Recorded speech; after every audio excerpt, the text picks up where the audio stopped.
Mayor Vico Soto, mga sangkay, may matindi na naman pong pasabog.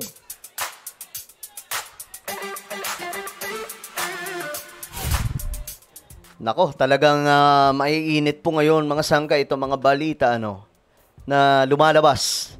At si Mayor Vico Soto nga po ay hindi na po nakapagpigil at nagsalita na nga po tungkol po dito sa pasabog ni PBBM. At ngayon may matinding isiniwalat.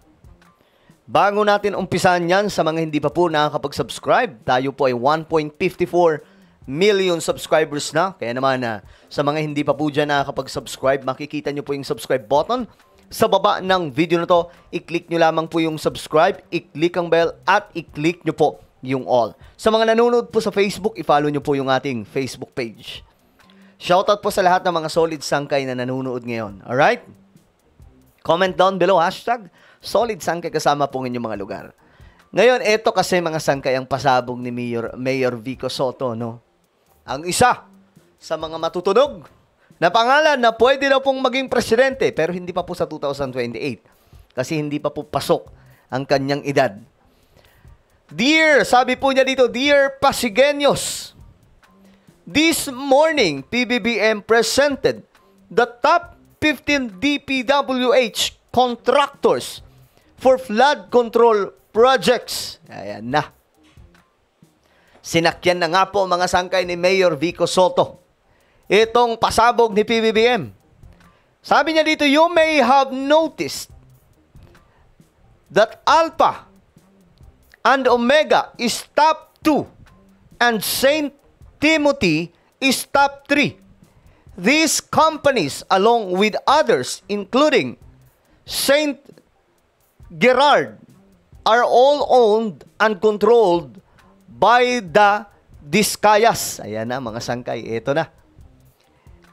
Nagkakalabasan na po mga sangkay. Sabi niya dito, ngayon, unti-unti nang nalalaman ng taong bayan ang buong katotohanan. Alam niyo mga sangkay, dito din po talaga kayo bibilib kay BBM. Hindi po natatakip, kakampi ka man o hindi, di kanya tatakpan. Kung talagang may kalokohan kang ginawa, mayayari ka talaga. As the president told them, the SONA, during the SONA, mga sangkay, sabi ni BBM daw, kinote niya, mahiya naman kayo. Ano nga ba ang kalakaran dito? Ito na, mga sangkay. Nako, itong si Vico Soto, alam naman po natin yan, mga sangkay, na marami po itong isinisiwala tungkol po sa korupsyon ng mga tao, mga sangkay sa paligid ng gobyerno. At ito nga po, ito yung pasabog ni BBM. Diyos mio, Marimar. Top 10. Ayan po mga sangkay. Makikita po natin, Alpha and Omega. Ano pa ba? St. Timothy. Construction. Ako, mga sangkay. Ano mayroon dyan? Sabi dito, while it is often difficult to pinpoint specific people, all of us in the government know that this is true. Exactly. Mga kapitan at politikong kasama rin naman nila ang unang nagkwento sa akin kung paano ang ginagawa nila. Nagkakabukingan na, mga sangkay. The 6, ito na ha, may 6 daw po na stages ng korupsyon. Ito po yung isiniwalat ni Mayor Vico Soto. Number 1, procurement, bidding pa lang, maaaring may anomalya o collusion na. Exactly. Matagal na po mga sangkay na sinasabi natin ito kung papaano po nagkakaroon ng anomalya sa mga ganyang klaseng kalakaran ngayon. Number 2, sa project implementation mismo, maaaring substandard o gaya ng sinabi ng Pangulo mismo nung SONA, yung iba ay guni-guni lang. Yun ang sinasabi po natin mga sangkay. Hindi lamang po flood control, hindi lamang po kung ano mga proyekto mga sangkay, kundi lahat na po ng mga proyekto na inilalagay ng Pangulo sa iba't ibang panig ng ating bansa. Kung hindi substandard, guni-guni lang. Kita nyo mga sangkay, tingnan nyo na lang yung paligid ng Metro Manila. spaltado. Spaltado, ang ganda ng una, ibinaha. Pagkatapos bahain, mga sangkay, bigla mo na lang makikita yung mga lubak-lubak sa paligid. Bakit naging lubak-lubak? Kasi nga po substandard yung pagpapagawa ng mga siraulong mga kontraktor na yan. Mga politiko. May mga kapit na mga politiko, mga sangkay. Bakit? Kasi nga po, unang-una po, mga sangkay na ginagawa nila, yung budget, kinukurap ng kinukurap hanggang sa ang maipapagawa na lamang mga sangkay, substandard. Pag hindi substandard, guni-guni lang. Ghost project. Di ba? Nakakagalit, mga sangkay. Eto na. Eto pa. May mga porsyento na di umano'y. Ito number 3 ha. May mga porsyento na di umano'y umaabot sa mahigit kalahati ng project cost. Grabe, no? Grabe itong ginagawa, mga sangkay. Sa totoo lang, ito po yung problema sa Pilipinas. Kailangan po talaga nito, mga sangkay, maging transparent na. Kaya nga po isinusulong natin po yung parliamentary system. Kasi once na parliamentary system po tayo, hindi po gaano makakalusot ito. Kasi nga po sa parliamentary system, sobra-sobra po, mga sangkay, yung pagiging transparent. Number 4, may korupsyon na may korupsyon na sa mga proyekto hindi pa nagbabayad ng tamang buwis sa BIR. Naku, yari, mga sangkay. Pang-apat yan ha, number 5. Kulang din ang binabayaran nilang business taxes sa LGU. Yung isang kumpanya, top contractor, pero nagdeklara sa LGU ng zero gross revenue. Grabe, diba? Grabe talaga, mga sangkay.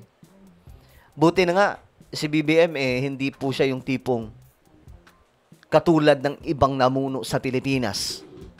Kayo na, mismo mag-isip. Kung iba to, tatakpan at tatakpan to dahil kahihiyan to ng kanyang administrasyon. Pero si BBM hindi. Kakampi ka man, yayariin ka ngayon.